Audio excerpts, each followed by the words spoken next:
세 번째 비유입니다. 잃어버린 아들을 되찾은 이야기입니다.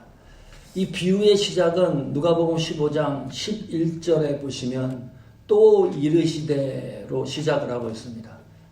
또 다른 비유의 시작이 아니고 그 앞선 비유, 양의 비유, 드라크마 비유의 연속 선상에 있는 공통적인 내용을 담고 있습니다. 주제가 같고요. 그 비유를 통해서 전달하고자 하는 목적과 메시지가 동일합니다. 다만 틀린 것이 있다면 앞선 비유에서 불확실했던 죄인이라든지 회개라고 하는 그 부분에 대해서 잃어버린 아들을 되찾은 비유가 충분하게 자세하게 설명하고 풀어주고 있습니다. 이 누가복음 15장에 등장하는 잃은 아들을 되찾은 비유에 세 가지 특이성이 있는데 그 첫 번째 특이성은 다른 공간복음에는 나오지 않습니다. 그러니까 누가복음 15장에만 아들을 되찾은 비유가 이제 등장을 합니다. 시기성이 있는 거죠. 특별성이 있는 겁니다. 그래서 좀 더 자세히 세세히 풀어볼 필요가 있습니다. 두 번째 특이성은 등장인물의 주인공이 드디어 사람이 나옵니다. 그것도 한 사람이 아니고 두 사람 형제가 나옵니다. 첫째, 둘째 아들이 등장을 하고 그 앞선 비유는 양, 동물이 주인공이었죠. 그리고 드라크마가 주인공이었습니다. 사람이 등장한다. 세 번째 이 비유의 특이성은 죄인이라는 단어, 회개라는 단어가 나오지 않지만 그것을 풀어서 충분하게 설명을 하고 있다. 이 비유의 시작은 재산 분배로 시작이 됩니다. 12절, 누가복음 15장 12절입니다. 그 둘째가 아비에게 말하되 아버지여 재산 중에서 내게 돌아올 분깃을 내게 주소서 하는지라. 아비가 그 살림을 각각 나눠 주었더니 둘째 아들이 아버지에게 재산 분배를 요구하고 있습니다. 이 아버지가 부자였을까요? 가난한 아버지였을까요? 이 비유에 나오는 그 내용을 살펴보면 상당히 부자였어요. 품꾼들 있었죠. 그 아들이 돌아오니까 소를 잡아가지고 송아지 잡아서 동네 사람 다 모이게 해서 잔치를 하고 또 농지, 토지도 있었습니다. 그 부자 아버지였습니다. 이 둘째가 아버지에게 재산의 분깃을 요구했다. 내게 주소서. 자, 그런데 여기 보면 특이한 게 있는데 각각 나누어 주었다. 그렇다면 큰아들에게도 재산 분배가 되었다는 거거든요. 그러면 둘째 아들 목소리만 들리고 첫째 아들 목소리는 들리지 않습니다. 그러니까 첫째 아들의 심정을 성경이 숨기고 있어요. 둘째 아들이 재산 분배를 요구했는데 어찌된 일인지 큰아들에게도 이 재산을 나눠줬다. 그러면 큰아들이 침묵했든지 동조했든지 아니면 여기 성경에 나오지 않지만 동생과 의논을 해서 의견의 일치를 받든지 그런 정황을 생각할 수가 있습니다. 그 당시 관습의 이 재산 분배에 법리가 있습니다. 아들이 있으면 3분의 2 장자가 갖고 갑니다. 아버지 재산을. 그리고 둘째는 3분의 1을 가져가요. 그러면 셋째, 넷째가 있을 수 있잖아요. 그런 경우에는 3분의 1을 계속해서 평등하게 나눕니다. 이상하죠? 그 장자권이 우선되고 있어요. 3분의 2를 장자가 가져가 버리니까. 그러나 그 당시 법리, 재산 분배의 법리 과정이었습니다. 그러면 재산 분배의 목적은 뭘까요? 왜 재산을 상속을 해주는 건가요? 자식들이 잘 먹고 잘 살기 위해서 이 재산을 상속하는 걸까요? 아니면 또 다른 이유가 있을까요? 성경이 말하는 재산 분배의 목적은 노년의 아버지의 삶을 보장받기 위해서입니다. 다시 말하면 아버지가 재산을 분배를 하면 이 재산은 아버지가 돌아가실 때까지 자식들의 소유가 되지 않습니다. 만약에 이 자식이 그 재산을 판다고 하더라도 그것은 자식의 소유가 되지 않습니다. 아버지가 돌아가실 때까지 보장을 받는 거예요. 재산 분배한 그것을 가지고 아버지를 잘 모셔야 되는 이 자녀들의 책무, 의무가 있었습니다. 또 하나, 그 재산 분배의 주권입니다. 그 재산 분배의 특권은 누가 가지고 있느냐? 아버지가 갖고 있습니다. 아버지가 재산 분배를 해야지 가능한 거예요. 그런데 오늘 성경에 보면 어찌된 일인지 둘째 아들이 재산을 요구하고 있습니다. 그러니까 잘못된 겁니다. 가지고 있는 아버지의 주권을 모욕하고 있다. 그 아버지가 가지고 있는 재산 분배의 특권을 흔들고 있다. 이 아버지가 건강하거든요. 보통 재산 분배를 하려고 그러면 언제 하죠? 부모들이 몸이 약할 때, 돌아가실 날이 얼마 안 날 때 그 자산들 불러가지고 재산 상속하고 그러잖아요. 여기를 보면 이 당시도 그랬어요. 근데 아버지가 너무 건강해. 너무 건강합니다. 아들이 돌아오니까 이 아버지의 그 행동 반경을 성경에서 보십시오. 얼마나 건강한 아버지예요. 전혀 아버지가 병약해 보이지 않거든요. 건강한 아버지였습니다. 건강한 아버지인데 둘째 아들이 재산을 요구했다는 것은 못된 심정을 우리가 읽을 수가 있습니다. 아마도 이 작은 아들은 아버지가 빨리 죽었으면 좋겠다. 그렇게 생각할 수도 있어요. 과정이 진행되는 동안에 큰아들의 목소리가 전혀 언급이 안 돼요. 그래서 우리는 충격을 받는 거예요.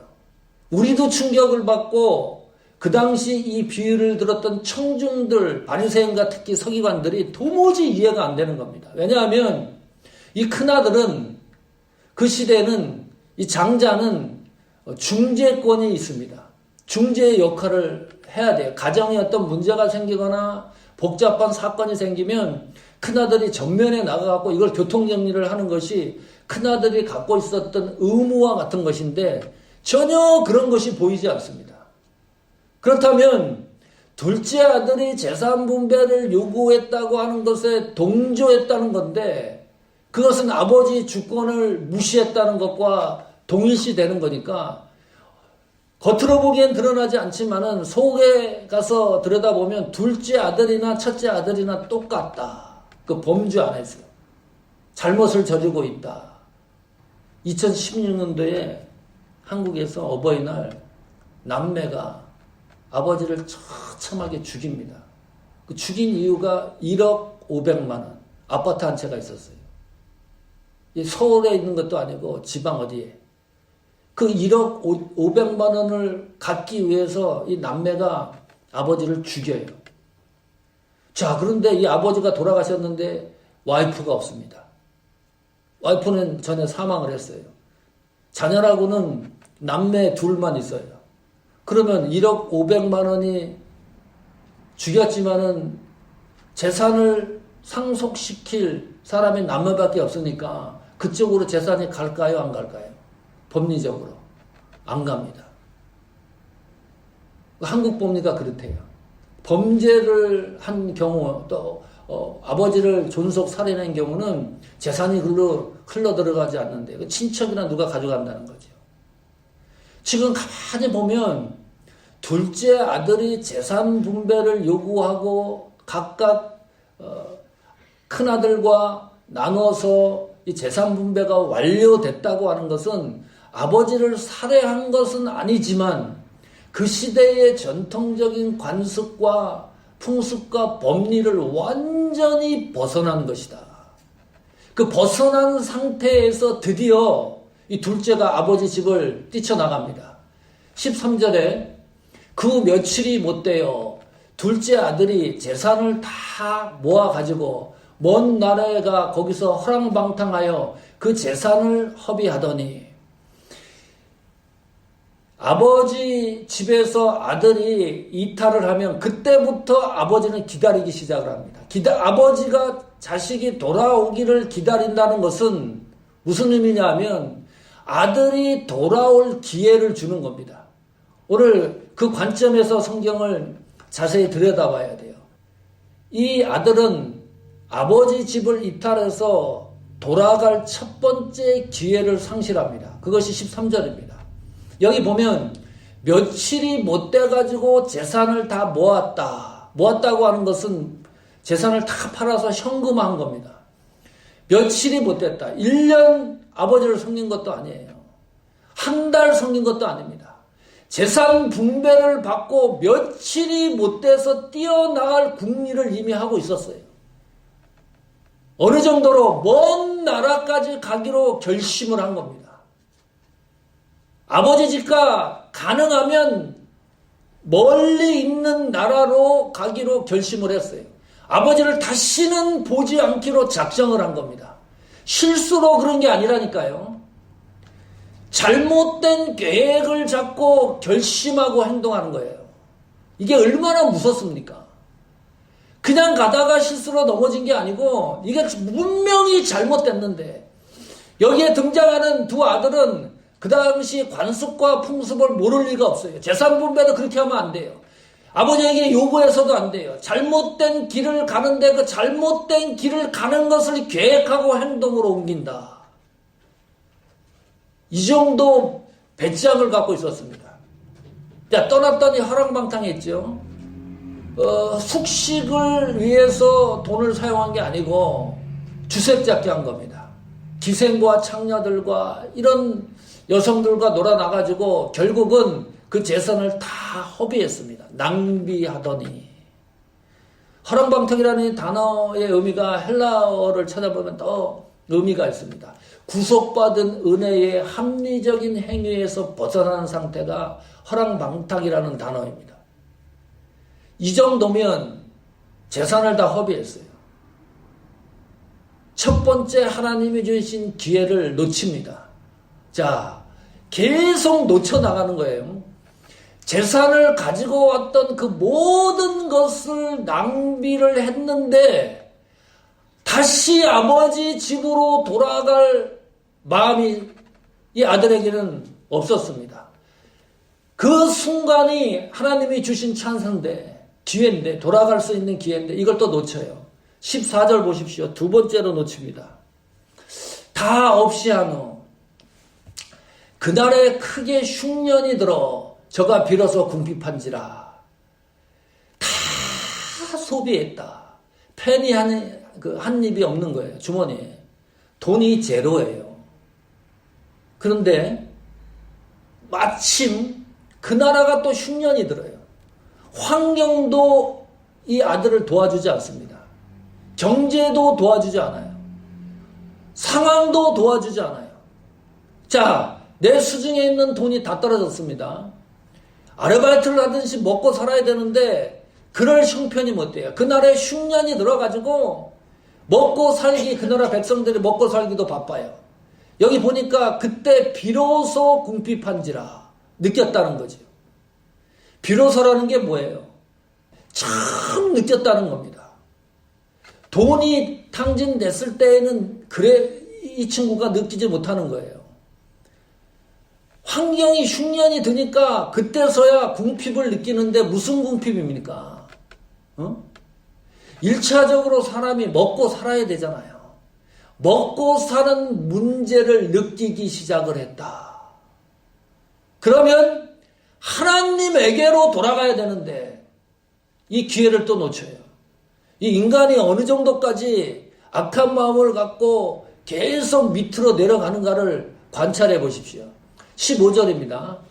두 번째 기회를 놓쳤습니다. 가서 그 나라 백성 중 하나에게 붙여 사니 그가 저를 들러보내어 대지를 치게 하였는데, 어떤 목사님은 내 설교를 듣는데 그 방송에서 이 사람 된 사람이다. 먹고 살려고 대지까지 치는 거 봐라. 굉장히 먹고 살려고 애를 쓰는 사람 아니냐. 아니 또 이걸 이렇게 또 해석을 하더라고요. 아무리 봐도 그런 의미가 아닌데, 붙어 살았다. 그 당시 유대인들은요, 같은 동족은 종으로 삼지 않습니다. 종으로 만약에 필연적으로 삼아야 될 가능성이 있으면 그 종을 50년마다 자유를 줬어요. 풀어줬습니다. 게다가 들러 보내어 대지를 치게 했다. 유대인들은 대지를 불결한 짐승이라고 하죠. 먹지도 않습니다. 상대하지도 않습니다. 그 대지를 이 아들이 쳤다고 하는 것은 굉장한 모욕이에요. 치욕입니다. 수치를 당하고 있는 겁니다. 돈이 없어서 수치를 당하는 것이 아니라 인격적으로 모독을 당하고 있는 거예요. 돈 때문에 당하는 게 아닙니다. 아니 어디 정도까지 내려가가지고 유대인들이 돼지를 불결하게 생각하는 것을 칠 정도로 이 인격과 그 사람의 가치관이 완전히 무너진 상태입니다. 그러면 여기서 하나님에게로 돌아가야 돼요. 방법이 없잖아요. 세 번째 하나님이 기회를 주는데 그 기회를 또 상실합니다. 더 나쁘게 더 나락으로 떨어져요. 16절 보십시오. 저가 돼지 먹는 지엄 열매로 배를 채우고자 하되 주는 자가 없는지라. 이 말씀을 읽고서 어떤 느낌이 드나요? 돼지 사료도 먹을 것이 없어요. 돼지 사료로 먹으라고 주는 사람, 배를 채우고자 하되 주는 사람이 없을 정도면 이게 어떻게 되는 거예요 도대체? 우리 지나가다가 홈리스 만나면 1불도 주고 2불도 주고 그래요. 먹다 남은 음식 주지 않아요. 물도 바를로 한 병씩 주지. 아니면 세븐일레븐 들어가갖고 샌드위치 사갖고 갖다 주지 우리가 먹던 거 주지도 않아요. 그런데 지금 아버지 집을 떠나 이탈한 이 둘째 아들의 상황을 보세요.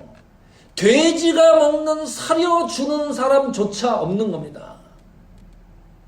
여기 보면 채우고자 하되 배를 채우고자 하되 이게 미완료 시제입니다. 채워지지 않는 겁니다. 배고픔 문제가 해결되지 않았다. 한 발자국만 더 내디디면 벼랑 밑으로 떨어져 죽을 극한 상황까지 간 겁니다. 이게 인간이에요. 이것이 사람이에요. 아니 여기까지 오도록 도대체 하나님에게로 돌아가려고 하는 시도를 왜 하지 않느냐. 물질을 낭비했습니다. 환경이 좋지 않습니다. 사람들로부터 모욕을 당합니다. 치욕을 당합니다. 죽음 직전까지 갔으면 하나님에게로 돌아가야 되는 것이 아닙니까? 아버지의 아들 아닙니까? 이 아들이 무슨 서자 출신입니까? 한 가지 기억해야 될 것은 성도가 하나님 곁을 떠나면 안 된다. 이 말씀을 읽고서 이것이 분명하고 확실해져야 됩니다. 나는 죽을 힘을 다해 하나님 곁을 떠나지 않겠다. 이 결심이 서야 됩니다. 하나님의 곁을 떠나면 치욕과 모욕을 당합니다. 여러분, 성도가 하나님 이름을 망령되이 일컫는 게 뭡니까? 우리가 어떻게 하나님의 이름을 이 땅에 추락을 시킵니까? 간단합니다. 예수님 곁을 떠나면 그때부터 하나님의 이름이 나로 인해서 망령되이 일컬어집니다. 하나님의 이름이 땅으로 추락을 해요. 이 세상이 하나님 곁을 떠나는 성도를 보호하지 않는다. 이 세상이 하나님 곁을 떠난 크리스찬을요 변호해 주지 않습니다. 비참하게 짓밟습니다.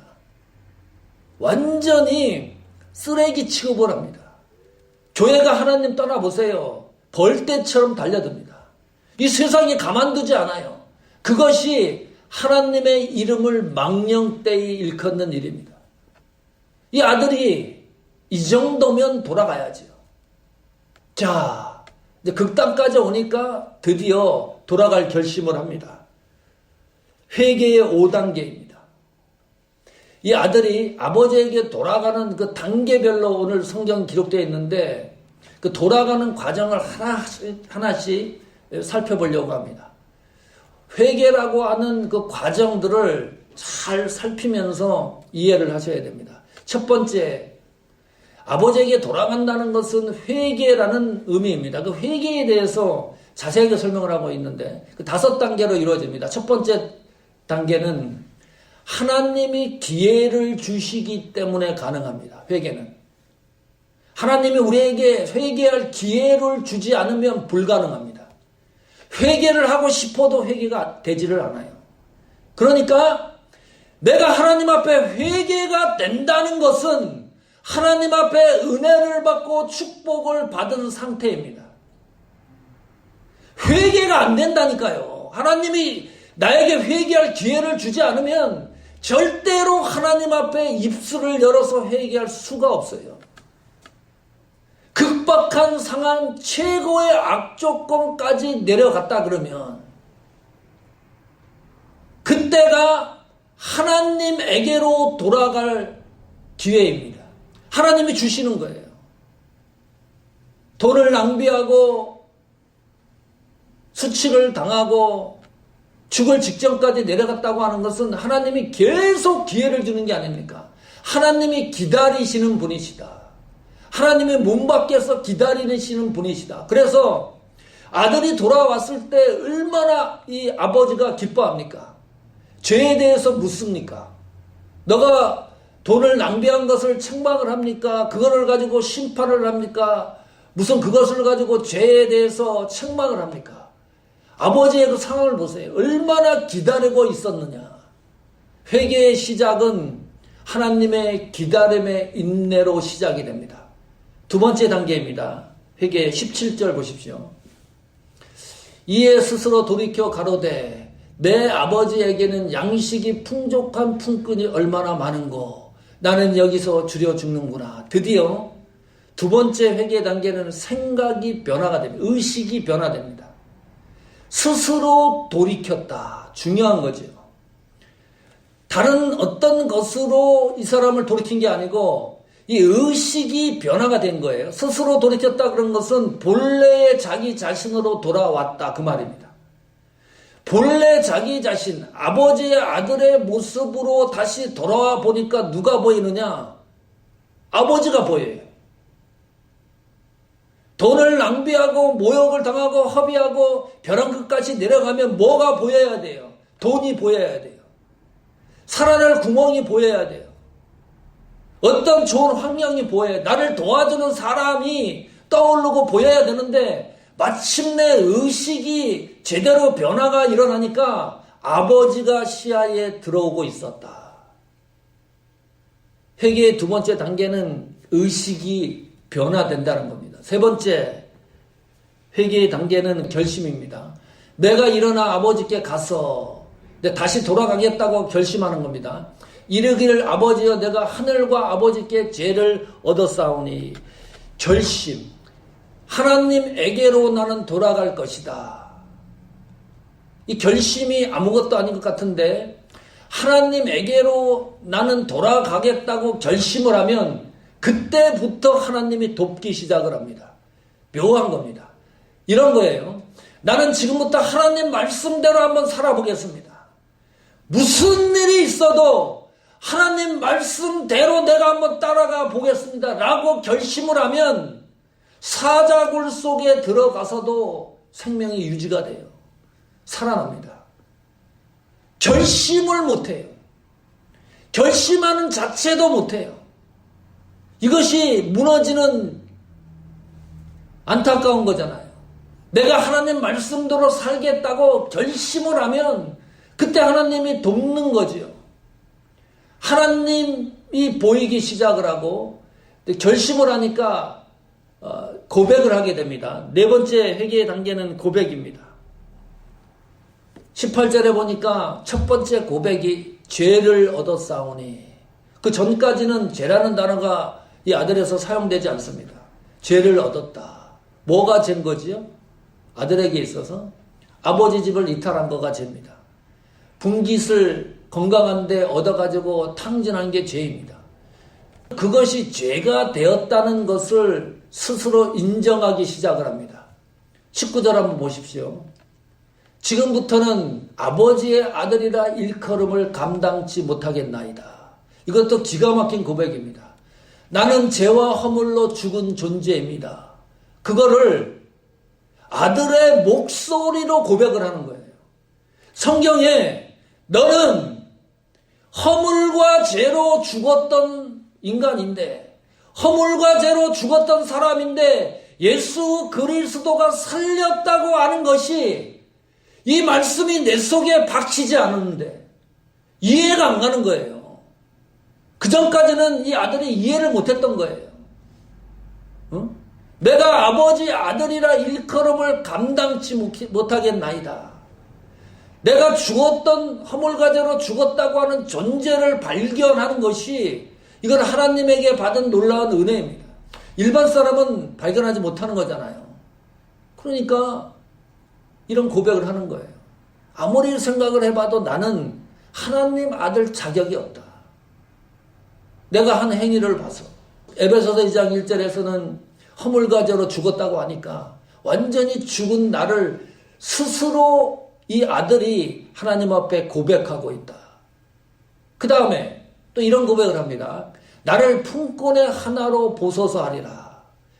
내가 집으로 돌아가면 아버지가 나를 아들로 챙겨주지 않아도 괜찮다. 아버지와 아들 관계가 성립되지 않아도 좋다.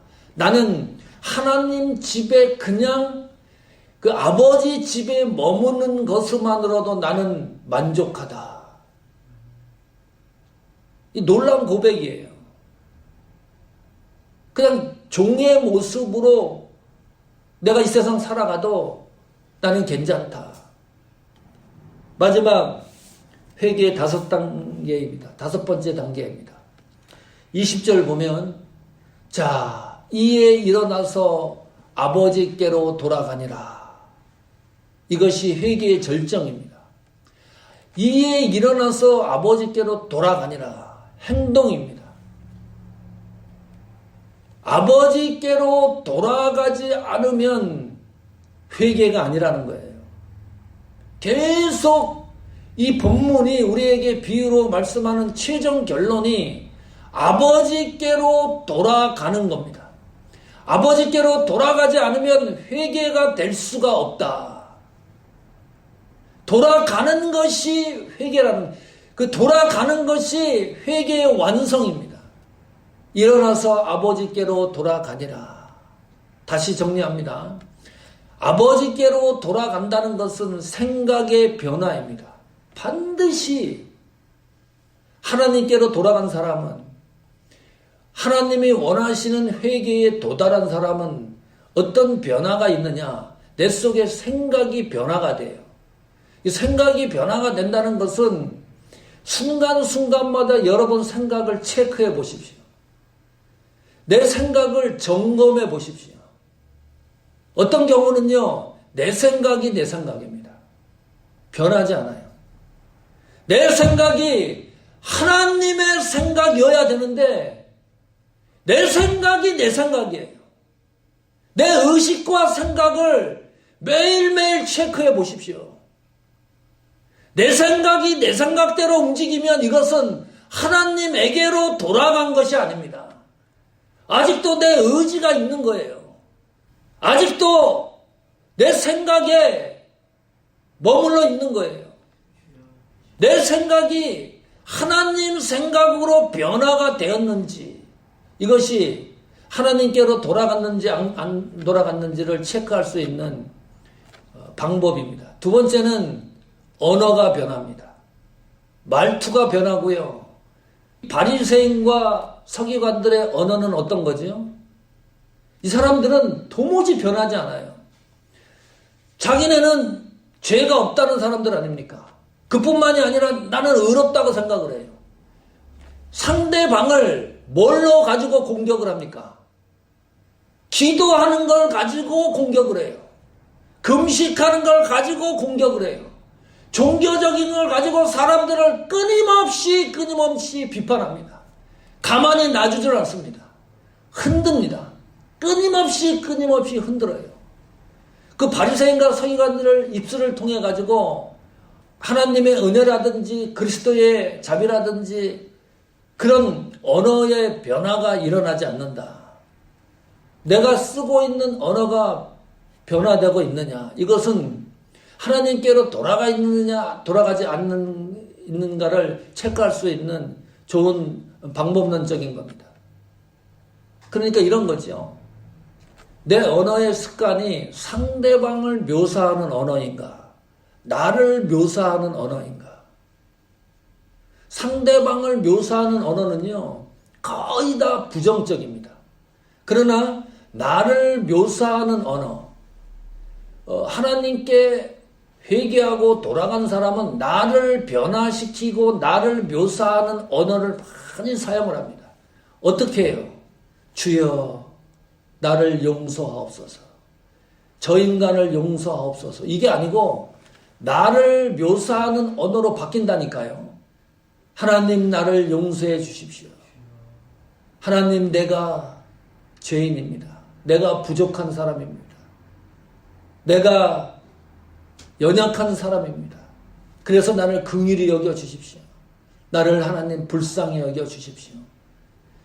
내가 하나님 앞에 기도할 때 또 사람들과 대화할 때 언어가 어느 상대방을 묘사하는 언어인지 나를 묘사하는 언어인지를 살펴보시면 내가 회개의 정도를 측정할 수가 있는 방법입니다. 바리새인과 이 서기관들은 이 말씀을 들으면서 심각해지는 거죠. 마지막 세 번째는 행동입니다. 성도는 반드시 하나님에게로 돌아가야 된다. 다시 말하면 왜 돌아가야 돼요? 돌아갈 이유가 뭡니까? 우리가 왜 회개해야 될 이유가 뭐지요? 왜 하나님에게 그리스도 안으로 돌아가야 되죠?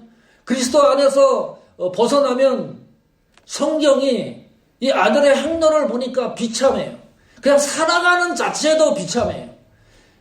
결정적인 것은 하나님이 나를 포기하지 않기 때문입니다. 하나님이 나를 포기하지 않기 때문에 반드시 돌아가야 돼요.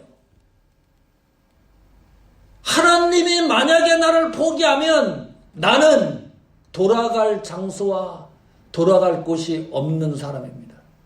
그걸 뭐라 그럽니까? 비극이에요. 내가 돌아갈 곳이 없다고 생각을 해보세요.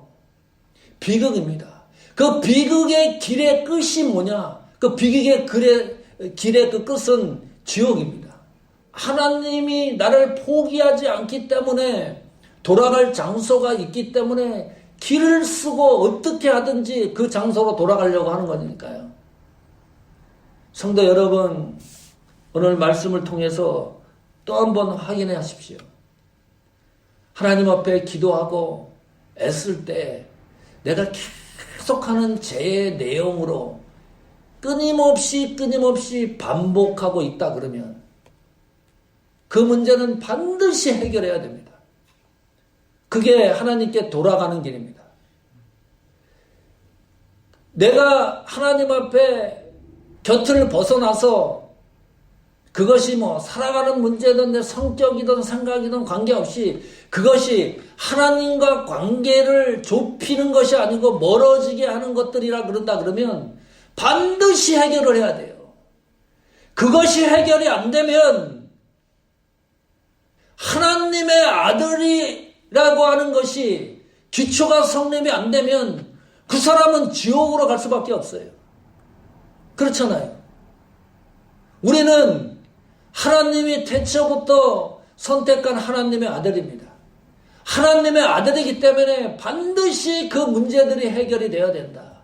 우리 신앙의 고백이 뭡니까? 내가 그런 문제들을 하나님 해결을 해서 나는 이렇게 변화가 일어났습니다. 내가 이런 모습으로 변화됐습니다. 내가 이런 모습으로 살아갑니다. 이런 신앙의 유산을 만들어 나가는 우리 신앙의 여정이 되기를 축복합니다.